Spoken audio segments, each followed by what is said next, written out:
베드로의 신앙 고백이라는 제목으로 은혜 말씀을 나누겠습니다. 신앙생활에 있어서는 신앙 고백이 정말 중요한 거죠. 그래서 우리가 예배 드리기 전에 먼저 초대교회에서부터 내려왔던 고백, 사도 신경을 고백합니다. 성경 전체를 다 이렇게 요약해 놓은 것이죠. 신앙 고백이 왜 중요할까요? 예수님이 누군지를 바로 알아야 되기 때문에 그렇습니다. 예수님을 바로 알지 못하면은 입술은 예수님이지만은 속은 예수님이 아닌 것으로 가득 찰 수 있어요. 결과는 어떻게 될까요? 예수 못 만나요. 속이 다르기 때문에. 그렇게 신앙생활 하는 사람들이 참 많아요. 누군지 모르니까 만나지를 못합니다. 교회는 오는데 예수를 못 만나요. 참 비참하지 않나요? 이스라엘 백성들이 40년 광야 생활을 했는데 하나님이 기적을 맛보는데도 하나님의 뜻을 몰라요. 그리고 광야에서 죽습니다. 교회에서 신앙생활 하는데 예수님 만난 흔적이 없어요. 하나님 베푸시는 기적을 맛보지 못하는 거죠. 이런 모든 것들을 해결하기 위해서는 예수님이 누군지를 우리는 알아야 되고 그분에 대하여 나의 신앙 고백을 해야 합니다. 주님 오늘 이 말씀에서 하신 것은 제자들에게 말씀한 거예요. 갈릴리에서 다 제자를 부르셨잖아요. 그 사명을 줍니다. 따라왔어요. 훈련시켰어요. 갈릴리는 시골 꼴짝입니다. 한국적인 상황을 바라보면 강원도 꼴짝이에요. 강원도에서 오신 분들 화내지 마세요. 그 산이 많기 때문에 그렇다는 거예요. 이 세상 문명과 좀 단절되어 있는 그런 상황이지 않습니까? 그렇게 제자들을 훈련시켰어요. 주님은 그 속에서. 그런 제자들은 주님이 행하신 일들 보고 얼마나 은혜가 넘쳐났겠어요. 놀라운 은혜를 맛보는 거죠. 자, 이런 상황 속에서 예수님이 제자들을 데리고 오늘 본문에 있는 말씀처럼 빌립보 가이사라 빌립보로 데려갑니다.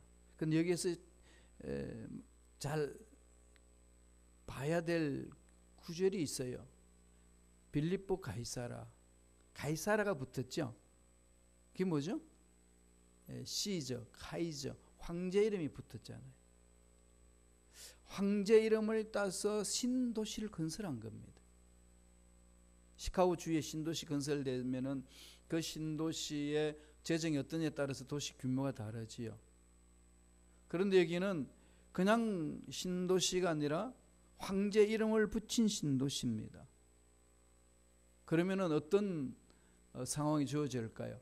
황제의 품위와 황제의 권위에 맞는 그런 도시가 되어야 된다는 거죠. 인구가 어느 정도, 그 다음에 신전이 어느 정도, 그 다음에 운동 경기할 때의 규모가 어느 정도, 그다음 관계수로가 잘 놓여 있고 하수구가 놓여 있고 이런 모든 부분들이 갖추어져 있어야 가이사라는 말 황제 이름을 붙일 수 있습니다. 그래서 지금 이 마태복음에서 지금 말하는 가이사라, 빌립보 가이사라, 이게 정말 여러분들은 이 지역적으로 잘 보셔야 됩니다. 여기서 주님이 두 가지를 질문을 하셔요. 포인트는 거기에 있는 거죠. 어디에서 질문하느냐는 겁니다. 나사렛이 아니에요. 갈릴리 호숫가가 아닙니다. 완전한 신도시. 신도시면 어떤 도시죠? 화려하죠. 화려합니다. 제자들이 눈이 휘둥그레진 거죠. 와, 이런 세상도 있었구나. 업으로 살았는데, 세리로 살았는데 이게 세상 거기만 전부인 줄 알았더니 와서 보니 다르다는 거죠. 완전히 새로운 도시입니다. 그 속에서 주님이 두 가지 질문을 해요. 야, 세상 사람들이 나를 누구라 하느냐? 이 질문 하나 하고요. 또 하나는 뭐죠? 너희들은 나를 누구라 하느냐? 이 얘기입니다. 화려한 그 도시 속에서 촌떼기 제자들을 불러놔 놓고 세상을 구경시켜 준 다음에 질문을 던지는 거죠. 제자들이 뭐라고 그러죠? 선지자, 위대한 사람, 뭐 여러 가지 이름을 쭉 나열을 합니다. 그래? 그러면 내가 너희들에게 묻는다. 너희는 나를 누구라 생각하느냐? 뭘 묻는 거죠? 넌 나를 어떻게 신뢰하느냐? 이 세상이 화려한데, 이 세상에 나 안 따라다녀도 화려하고 좋은 것들이 엄청나게 많은데 그거 다 내려놓고 나를 따르겠냐? 이 질문이거든요. 사실 교회에서는 이 신앙교육이 먼저 되어야 돼요. 이게 제대로 안 되기 때문에 신앙생활을 제대로 못합니다. 그래서 교회가 교회답지 못해요. 현대교회의 치명적인 겁니다. 지금 빌립보 가이사르는요, 풍부해요. 먹고 놀고 재밌게 지낼 수 있는 곳입니다. 꼭 힘들게 살지 않아도 되는 도시예요. 그런데 주님을 따라가는 삶을 보면은 초라하잖아요. 초라하거든요. 뭐 세상 가치관하고는 맞지 않는 얘기가 펑펑 터집니다. 너희는 세상 보느냐? 세상 휘황찬란하지? 이런 세상 속에서 너희는 나를 누구라 하느냐? 이 질문입니다. 그건 그때만 묻는 게 아니고요. 지금도 저와 여러분에게 묻고 있습니다. 이때 베드로가 신앙 고백하잖아요. 뭐라고 고백하죠? 주는 그리스도십니다. 당신은 당신은 예수는 하나님이십니다. 그리스도, 이건 헬라어로 그리스도, 기름 부음 받은 자, 크리스투스. 히브리어 말은 뭐죠? 메시아, 구원자, 메시아, 하나님이십니다. 이 고백이잖아요. 살아계신 하나님의 아들이십니다. 정말 위대한 고백을 하거든요. 자, 이 신앙 고백이 우리 신앙생활의 가장 기초가 되어야 되고 교회 공동체의 기초가 되어야 됩니다. 이 신앙 고백이 흐리멍텅하면 신앙생활 40년 해도 흐리멍텅합니다. 교회에 하는 일들에 대해서 행사와 구조와 조직과 인간관계 어떻게 일을 하는 것은 정말로 속된 말로 빠꼬미가 돼요. 너무 잘 알죠. 어떤 일을 하면 칭찬들을 수 있고 어떤 일을 하면 존경받을 수 있고 어떤 일을 하면 대우받을 수 있다는 사실을 정확히 합니다. 그러나 이런 고백이 안 돼 있으면은 그냥 그 자리에 그렇게 머물러 있습니다. 그래서 너무나도 중요하다는 거죠. 베드로가 그 고백하잖아요. 주는 그리스도이십니다. 예수는 그리스도이십니다. 하나님의 아들이십니다. 이런 위대한 고백을 하거든요. 이 고백이 뭔지 이걸 우리가 가슴판에 새기셔야 돼요. 이건 아무리 강조해도 지나치지 않습니다. 여러분 운동해 보셔야 아시죠? 그냥 운동한다고 운동이 되시나요? 몸만 아파요. 운동 잘못하면요 몸 망가뜨리잖아요. 운동의 원리가 있죠. 그냥 수영한다고 물에서 물장구 치고 놀면 수영이 늘까요? 아닙니다. 배워야 되죠. 원리를 배워야 합니다. 영적인 원리, 자연의 원리가 있듯이 영적인 원리를 배워야 되죠. 이 신앙 고백, 베드로의 이 신앙 고백은요, 주님 오실 때까지 끊임없이 내 마음을 두들기면서 내 스스로 질문을 던지고 답을 가지고 있어야 돼요. 자, 베드로의 이런 고백에 대해서 주님이 칭찬을 해주셨는데 어떤 의미가 있을까요? 첫째로 베드로의 이 신앙 고백은요, 하늘 문이 열리는 은혜를 체험한다는 거죠. 하늘 문이 열리는 은혜가 있습니다. 이거는요, 하늘 문이 안 열리면 이 고백 못합니다. 그래서 교회에 오는데 이 고백을 못해요. 이게 안 들어가요. 도대체 목사님이 무슨 말 하는지 이해가 안 되는 거예요. 여러분 지금 이 말씀을 가슴판에 새겨보세요. 내가 이해가 되는지 안 되는지. 이건 우리 신앙생활에 너무나도 중요한 부분, 점검할 부분입니다. 17절 한번 읽어보실래요? 주님이 뭐라고 말씀하시는지. 다 같이 읽겠습니다. 예수께서 대답하여 이르시되 바요나 시몬아 내가 복이 있도다. 이를 내게 알게 하니는 혈육이 아니요 하늘에 계신 내 아버지시니라. 인간의 힘을 아는 게 아니라는 거죠. 인간의 지식을 알 수 있는 게 아니라는 겁니다. 이 세상의 교육을 알 수 있는 게 아니라는 거죠. 석사 박사기 받는다고 아는 게 아니라는 거죠. 이건 어디서 오는 거죠? 하나님이 열어주셔야 되는 거죠. 하나님의 은혜를 주셔야 고백할 수 있는 거죠. 예수 믿는 것은 하나님의 은혜로 믿을 수 있습니다. 시몬 그러잖아요. 바요나 시몬아.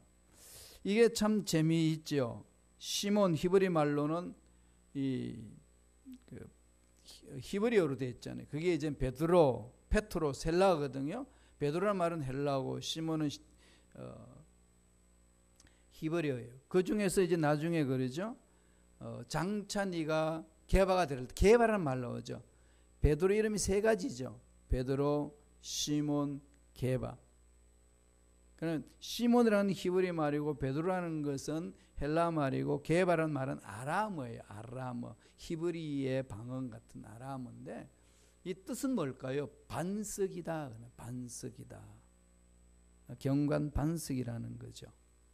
그럼 결국은 너의 모든 하나님과의 만남 안에 있어서는 이 신앙 고백 위에 선다는 거지요. 교회는 이 신앙 고백 위에 서는 겁니다. 그래서 스스로 고백하는 것이 아니라 하나님이 그 은혜를 체험하게 하셔서 예수님은 나의 구세주고 그리스도이십니다 고백하게 된다는 거죠. 나중에 사도 바울이 고린도 교인들에게 편지 쓸 때 고린도전서 12장 3절에 보면 그 말씀을 합니다. 성령으로 아니하고는 누구든지 예수를 주시라 할 수 없느니라. 예수님이 주님이십니다. 우리 인생의 주인이십니다라 입술로만 하는 게 아니라 마음으로 따라갈 수 있는 것은 성령이 감동 감화로 주셔야 갈 수 있다는 거죠. 그럼 예수 믿는다는 것은요 어마어마한 은혜를 입은 것을 말합니다. 바울이 에베소 교인들에게 편지하면서 에베소서 2장 8절 9절에 보면은 너희는 그 은혜로 말미암아 주님의 십자가 은혜로 말미암아 은혜로 인하여서 믿음으로 구원을 받았으니 이것은 너희에게서 난 것이 아니고 하나님의 선물이다. 믿음도 하나님의 선물이는 거죠. 이는 누구든지 자랑하지 못하게 하는 것은 선물이라는 겁니다. 믿음이 뭔데요? 난 믿습니다 할 수 있는데 그게 무슨 선물입니까? 이렇게 이야기하니까 믿음이 뭔지를 몰라서 그런 말을 하는 거죠. 성경에서 주님 말씀 믿음, 성경에서 말하는 믿음은요 뭘까요? 내 생각을 확신하는 게 믿음이 아니고 약속의 말씀이 그대로 될 것을 믿는 것을 말합니다. 약속의 말씀을 믿는 거지요. 이게 가장 신앙생활의 기초지 않나요? 약속의 말씀을 펼쳐놓고 믿는 것. 그 약속 말씀대로 될 줄로 믿습니다. 이거죠. 그래서 말씀을 통해서 우리 신앙생활은 내 생각을 깨트리는 겁니다. 깨는 거죠. 그런데 많은 분들이 그 반대로 합니다. 이런 생각을 굳혀놓고 계획을 세워놓고 하나님 말씀을 찾아가지고 내 생각을 확정시키려고 그래요. 이단들은 다 그 짓을 해요. 자기 교리 만들어 놓고 이 교리는 여기도 말씀이 있고 저기도 말씀이 있고 이렇게 짜맞추기를 합니다. 그게 잘못된 이단의 교리 아니겠습니까? 그러나 개인의 신앙생활도 그렇게 하는 사람들이 많다는 게 문제라는 겁니다. 그럼 어떻게 해야 되죠? 기준이 말씀이고 말씀을 통해서 내 생각을 깨는 겁니다. 그래서 하나님의 약속의 말씀이 가슴판에 새겨지면은요 막 가슴을 찔러요. 목사님이 막 나를 막 혼내고 있어요. 목사님이 혼내는 거 아니에요. 말씀이 가슴을 찌르는 겁니다. 그건 성령이 말씀하시는 건데 많은 분들이 그렇게 안 받으시더라고요. 특별히 작은 교회, 아니 작은 큰 교회도 그러더라고요. 왜 목사님이 내 과거를 들어가지고 누구한테 들어가지고 강단에서 저런 말씀을 외치나. 나 들으라고 저런 거지. 이렇게 받으니까 아버지 말씀을 못 받아요. 그래서 어떻게 하죠? 그런 건 싫고 그냥 귀에 달콤한 이야기만 듣고 싶어 합니다. 그게 나중에 말세 때 일어나는 현상이라고 바울이 이야기를 하지요. 말세가 되면은요 하나님이 살아있는 말씀이 내 가슴을 찌르는 것은 듣기 싫고 그냥 달콤한 소리 듣고 싶어 하는 겁니다. 그런 소리를 찾아가는 거죠. 결국은 하나님 앞에 못 씁니다. 하나님의 말씀은요, 하나님이 성령을 통해서 여러분 심령 속에 심어주시는 거죠. 그래서 말씀을 읽다가 찔릴 수 있고 말씀을 듣다가 찔릴 수 있습니다. 그건 하나님이 내 생을 깨트리는 거죠. 그 속에 뭐가 있을까요? 하나님이 내 인생의 전부시군요. 하나님이 내 인생의 모든 것이 되시는군요. 이게 그냥 누구로부터 세뇌 들어가지고 그런 고백하는 게 아니라 그 약속의 말씀이 내 가슴을 확 휘어잡습니다. 그쪽으로 달려갈 수 있는 거죠.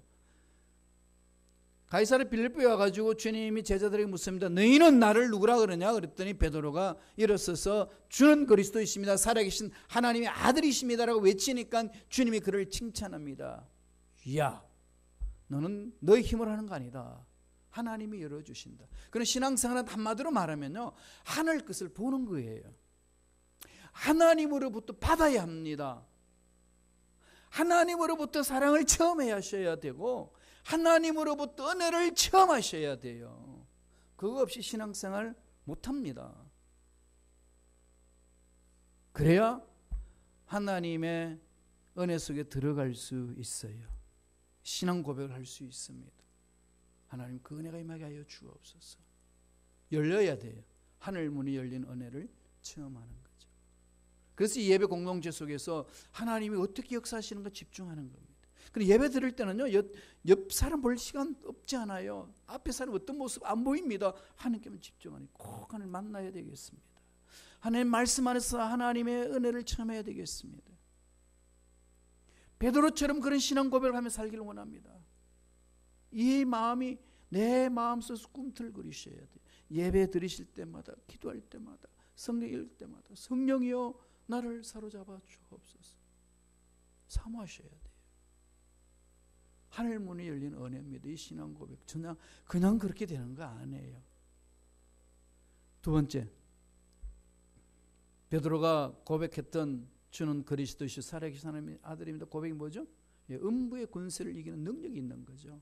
그 신앙 고백은요, 음부의 권세를 깨트려 버립니다. 그러니까 세상에 어떤 문제가 와도 흔들리지가 않는 거죠. 죽음도 두려워하지 않습니다. 인간이기 때문에 잠깐 실망할 수 있어요. 문제 앞에서 떨 수 있습니다. 그러나 그 두려움과 떨림과 나를 앞으로 펼쳐나가지 못하는 그 문제들이 내 삶을 송두리째 잡아 묶어내지는 못합니다. 깨트려 버릴 수 있는 힘이 있어요. 주는 그리스도이신 뭐죠? 주는 내 인생의 주인입니다. 주님이 만지시면 이 문제 해결됩니다. 이건 분명한데요. 누가 건드리겠습니까? 18절 보실래요? 마태복음 16장 18절 다 같이 우리 한 목소리 천천히 읽습니다. 또 내가 내게 이르노니 너는 베드로라. 내가 이 반석 위에 내 교회를 세우려니 음부의 권세가 이기지 못하리라. 음부의 권세가 이기지 못하리라. 음부의 권세가 못하리라. 너는 베드로라. 반석이라는 거죠. 이 시몬 자체가 반석이라는 게 아니에요. 뭐가 반석이라고 지금 주님 말씀하는 거죠? 베드로가 고백하는 것. 주는 그리스도이십니다. 이 신앙 고백이 반석이라는 거죠. 흔들리지 않는다는 거죠. 그런 신앙 고백에는 음부의 권세가 이기지 못하는 겁니다. 이런 고백이 안 되기 때문에 두렵고 떨리고 흔들리고 신앙생활을 2년, 1년, 2년, 10년을 해도 항상 제자리에 머물고 있는 것은 이 신앙 고백이 근본적으로 하나님과 만남이 없는 사건으로 자꾸 중얼거리고 있습니다. 우리 예배 때마다 사도신경 고백하잖아요. 또박또박 묵상하면서 고백해 보세요. 그게는요, 음부의 권세가 이기지 못하는 능력이 있습니다. 우리 개신교하고 가톨릭하고는 다르게 해석해요. 천주교회는 베드로가 반석이라고 그럽니다. 베드로 자체가. 그렇기 때문에 초대 교황이 베드로예요. 그게 지금 바티칸에 베드로 성당 있잖아요. 그 베드로 성당 짓기 위해서 면죄부 팔고 그래서 돈을 끌고 모으느라고 부패했지 않습니까? 그래서 마틴 루터가 종교개혁을 하고 뛰어나왔습니다. 그건 아니라는 거죠. 베드로의 신앙 고백이 반석이다. 교회는 신앙 고백 위에 서 있는 거죠. 그 신앙 고백은 귀신을 쫓아내는 힘이 있습니다. 따라서 저와 여러분도 매 순간 고백이 있어야 되는 거죠. 주님, 내 인생의 주인입니다. 이 교회 주인이십니다. 그잖아요. 신앙 고백이 있는 사람이 공동체에 있으면요, 교회가 시끄러워서 다 흐트러져도요, 그 사람 중심은 다시 일었습니다. 그게 교회예요. 교회 역사를 통해서 보잖아요. 그렇게 핍박하고 그렇게 멸명시키려고 다 흔들어 놔도 없어지는 것 같은 다시 일었습니다. 더 강해지죠. 왜 그럴까요? 예, 베드로의 신앙 고백, 이게 음부의 군세가 틈타지 못하기 때문에, 악한 영들을 물리치는 힘이 있기 때문에 그렇습니다. 그래서 18절에 그러잖아요. 이 반석 위에 내 교회를, 주님의 교회를 세우는 거죠. 주님의 교회예요. 여러분, 교회를 나와주는 거 아니에요. 여러분, 누구를 위해서 나와주시나요? 목사님이 불쌍하니까 나와줘야지. 되게 고마워요. 그죠? 여러분 다 넣으시면 혼자 외쳐야 되잖아요. 이게 나와주시는 고마운데요, 그런 근본적으로 아셔야 돼요. 나와주시는 게 아니고 예수를 만나러 오시는 거예요. 하나님께 영광 돌리러 오시는 겁니다. 그래서 그 은혜를 서로에게 나누기 위해서 모이는 거지요. 이건 내 생명이기 때문에 그렇습니다. 음부, 하데스 그러잖아요. 이 히브리 말로는 스올 그런데요, 죽은 자들이 있는 곳, 그러니까 죽음의 세력이 있는 곳, 죽음의 세력이 있는 것을 깨부수는 게 교회예요. 그런데 이 신앙 고백이 없으면 죽음의 세력이 교회를 파고들어옵니다. 그래서 교회를 깨트려 버리죠. 그래서 흔들리는 거예요. 교회가 뭔지를 몰라요. 늘 말씀드리지만은 그냥 예수 이름으로 한인의 모임을 교회라고 생각하는 분들이 너무 많아요. 아닙니다. 예수 이름으로 귀신을 쫓아내는 게 교회예요.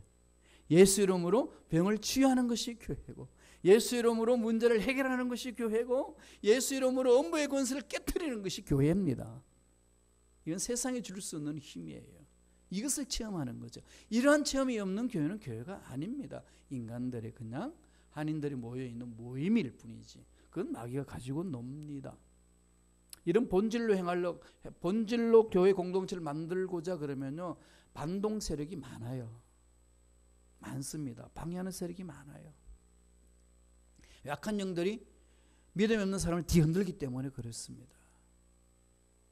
야고보가 이 문제를 대해서 이야기를 하지요. 예수 이름의 권세는 악한 영들을 쫓아낸다고. 야고보서 4장 7절 한번 보실까요? 다 같이 한 목소리로 천천히 읽겠습니다. 그런즉 너희는 하나님께 복종할지어다. 마귀를 대적하라. 그러면 너희를 펴리라. 이게 교회예요. 베드로가 성전을 기도하러 갈 때 미문 앞에 있는 안전병이, 날 때부터 안전병이 구걸하는 그를 향하여서, 그를 향하여 단호히 외칩니다. 나사렛 예수 이름으로 일어나 걸으라. 근본적인 문제를 해결하시는 곳이 교회라는 거죠. 교회는 돈을 쌓아놓는 것이 교회가 아니고, 돈으로서 무언가를 행하는 것이 교회가 아니고, 예수 이름으로 권세로 외치면서 귀신을 쫓아내고 문제를 해결하는 것이 교회입니다. 그 부산물로 돈이 모이고 좋은 일들이 일어나고 악한 것들이 쫓겨나니까 하나님의 풍성한 은혜가 임하는 거 아니겠습니까? 잊지 맙시다. 우리의 신앙 고백, 베드로의 신앙 고백이 나의 신앙 고백이 되어야 된다는 거죠. 죽음의 문들이 이기지 못한다는 거죠. 음부의 권세가 이기지 못한다는 겁니다. 죽은 사람들이 있는 것, 서로 파괴하고 정죄하고 서로 멸망하도록 이끄는 그런 세력들은 이 신앙 고백 앞에 깨어진다는 겁니다. 이 공산주의자들은 종교를 아편이라고 그래요. 아편 받으러 맞으러 간다. 막 세상 힘들다기 오면 그냥 주삼백 맞고 그냥 막 이렇게 고통 잊어버리는 인간들처럼, 그냥 교회에서 문제 있으면 울고불고 하면은 좀 그 순간 잊어버리는 것. 그래서 심약해서 교회를 간다 그렇게 합니다. 현상적으로 보면 꼭 그런 것 같죠, 그죠? 그렇지 않나요? 막 살기 힘들다고 교회 오면 실컷 울고 나면 갖다가 씻어 일어나가지고 좀 힘이 있는 것 같은, 또 다시 또 세상 가가지고 그냥 괴로워하고 있다가 또 다시 그냥 와가지고 눈물 콧물 흘리고 하고 막 이걸 반복하는 거죠. 그래서 이젠 이 똑똑한 사람들이 지켜보고 또 예수 믿지 않는 사람 지켜보면 저게 뭐하는 짓이냐 하는 거죠. 1949년에 모택동이 장개석을 쫓아내고 중국을 점령했을 때 선교사를 다 추방해버렸습니다. 목사님 감옥 가두고요. 교회 문을 닫았습니다. 엄청난 기독교인들이 핍박을 받았어요. 문화혁명을 통해 가지고 예수 믿는 사람들을 다 숙청했습니다. 사상이 문제가 있다고 해서 가차없이 처형을 했습니다. 그러고 나서 모택동이 죽고 등소평이 들었었습니다. 놀라운 일이 벌어졌어요. 모택동이 정권을 잡았을 때 기독교인들 숫자가 100만 명밖에 되지 않았습니다. 지하에 숨어서 신앙생활 했던 사람이. 등소평이 딱 들어와서 뒤집어 보니까 1000만 명이 넘었어요. 무섭죠? 교회 생명이에요. 하나님의 생명력입니다. 누가 이것을 교회를 해야 합니까? 여기서 우리들이 결심을 하셔야 돼요. 교회는요, 예수 이름으로 귀신을 쫓아내는 것. 이게 하나님 주신 능력이에요. 이 맛을 보기 때문에 세상 어떤 문제 있어도 내팽개치고 달려들어와서 주님이 원하시는 일을 하는 것 아니겠습니까? 이 맛을 모르면은 왜 교회 가는지를 몰라요. 교회 이런 일 저런 일이 있으면 그냥 주저앉아 버립니다. 그냥 교회 떠나고 싶은 마음밖에 안 듭니다. 여러분 속지 마세요. 그 자리가, 떠나고 싶은 그 자리가 끝을 봐야 될 자리입니다. 하나님 은혜 안에서. 하나님이 부르시는 자리거든요. 하나님 여기서 만나고 싶습니다. 마지막 세 번째, 베드로의 신앙 고백 뭐가 있죠? 천국 열쇠의 권세가 있습니다. 열쇠란 게 뭡니까? 문을 여는 거잖아요. 그러죠? 천국의 문을 누가 여느냐는 거죠. 하늘에 엄청난 보화가 있는데 누가 문을 열어요? 신앙 고백하는 자들이 엽니다. 주님이 주신 은혜거든요. 마태복음 16장 19절 보실까요? 다 같이 우리 한 목소리 천천히 읽겠습니다. 내가 천국 열쇠를 내게 주려니 내가 땅에서 무엇이든지 매면 하늘에서도 매일 것이요 내가 땅에서 무엇이든지 풀면 하늘에서도 풀리리라 하시고. 열쇠, 문제를 해결한다는 거지요. 이사야가 이사야 22장 22절에 보면은요, 엘리야김이라는 왕에게 하나님께서 주신 말씀이 한번 읽어보실까요? 다 천천히 묵상해서 읽겠습니다. 내가 또 다윗의 집의 열쇠를 그의 어깨에 두리니 그가 열면 닫을 자가 없겠고 닫으면 열 자가 없으리라. 뭐죠? 통치권을 준다는 거죠. 하나님이 인간을 이 세상에 하나님 형상대로 지어놓고 나서 뭐라고 그랬죠? 다스리는 자가 되라. 다스리다 히브리 말로 뭐라고 그랬나요? 라다 그랬잖아요. 라다. 영어로 어떻게 되죠? 룰 오브. 다스리는, 문제를 다스리는 거죠. 유혹을 다스립니다. 두려움을 다스리는 거죠. 돈을 다스립니다. 공포를 다스리는 거예요. 그게 하나님의 형상을 입은 저와 여러분들이 하나님으로부터 받은 권세입니다. 근데 잊어버렸죠. 아담과 하와 타락함으로. 다시 예수님 오셔서 회복시켜 주셨어요. 예수 믿는 자에게는 그런 권세가 있는 겁니다. 그래서 사도 바울이 또 베드로가 요한이 안전병이를 향하여 외치고 죽은 자도 살려내는 역사를 체험하지 않습니까? 그가 무슨 힘이 있어요? 예수 그리스도 믿는 이름에 권세가 있기 때문에 그렇게 하는 거 아니겠습니까? 그렇다면 오늘날 예수 이름으로 모인 저와 여러분에게도 그런 능력이 있습니다. 신앙 고백하는 자에게. 그래서 고백이 중요하다는 거죠. 날마다 되새겨 보세요. 믿는지 내가 안 믿는지. 예수님이 그리스도고 예수님이 인생의 주인이고 예수님이 역사의 주인이시고 예수님이 교회의 주인이시고 내 사업, 직장, 가정, 자녀의 주인이시다. 그러면은 가정에 일어나는 문제든 자녀에 일어나는 문제든 내 앞날 일어나는 문제들 때문에 두려워하고 낙심해야 될 이유가 어디 있습니까? 없죠? 없어요. 그런데 우리는 자꾸 떨고 있어요. 그만큼 신앙 고백이 흐림멍텅해진다는 거예요. 마귀가 자꾸 유혹해서요. 이 베드로 신앙 고백을 못하게 하잖아요. 베드로도 이런 고백하고 나서 나중에 흔들려 버리잖아요. 그게 인간입니다. 그럼 베드로가 그 신앙 고백을 다시금 회복시켜서 장차 개바가 되리라 예수님의 말씀들을 실천할 수 있는 힘은 언제 가졌나요? 성령 체험하고 난 이후 회복되잖아요. 우리가 가야 될 길은 그겁니다. 그래서 우리는 예수 이름으로 모여야 되고 예수 이름으로 신앙 고백해야 되고 예수 이름으로 문제 앞에 당당해야 됩니다. 하나님은 그 신앙 고백하는 자를 통해서 하나님은 이런 역사를 이루어 나가는 겁니다. 마태복음 18장 18절에서 19절 한번 읽어보실까요? 좀 깁니다. 2절인데 한번 천천히 한번 읽어보죠. 다 같이 읽겠습니다. 진실로 너에게 이르노니 무엇이든지 너희가 땅에서 매면 하늘에서도 매일 것이요 무엇이든지 땅에서 풀면 하늘에서도 풀리리라. 진실로 다시 너에게 이르노니 너희 중에 두 사람이 땅에 삽심하여 무엇이든지 구하면 하늘에 계신 내 아버지께서 그들을 위하여 이르게 하시리라. 합심하여 구하면. 이런 권세가 저와 여러분에게 있습니다. 그런데 이런 권세를 누리지 못하도록 악한 영들은 우리를 괴롭힌다는 거죠. 그래서 어떻게 하든지 안 모이게 합니다. 예수 이름으로 모이는 것이 따분해하고 예수 이름으로 모이는 곳에 대해서 지루하게 생각하게끔 만듭니다. 분주하게 만들지요. 차라리 집에서 잠이나 자고 좀 쉬는 게 낫고 좋은 영화 한 편 보는 게 낫지. 이런 생각이 그냥 저절로 내 마음속에 들어오는 것이 사람 마음이에요. 목사님은 어떨까요? 목사님 똑같아요. 휴가를 얻어서 가잖아요. 그러면요 달라진 게 딱 하나 있어요. 날마다 새벽 5시 아니 3시 50분이면 일어나니까 아무리 호텔에 잠을 자고 싶어도 그 시간 깨요. 그건 다르더라고요. 그건 다시 뭐 할까요? 자자.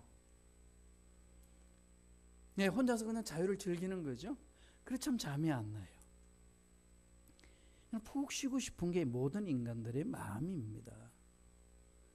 여기에 대해서 우리는 날마다 어디에 집중하죠? 하나님의 음성에 집중하며 나아가는 겁니다. 진실로 내가 너에게 말한다. 무엇이든지 땅에서 매면 하늘에서도 맬 것이요 땅에서 풀면 하늘에서도 풀린다. 하나님이 믿음을 통해서 신앙 고백하고 믿고 구하는 자를 통해서 역사를 이루신다는 거죠. 믿는 자를 통해서 하나님 역사하시잖아요. 그래서 우리는 말을 하면 사람들이 움직이지만은 우리가 기도하면 하나님이 움직이십니다. 그 권세 교회에게 주셨어요. 교회란 게 뭐죠? 예수 믿는 사람들이 모여있는 그곳.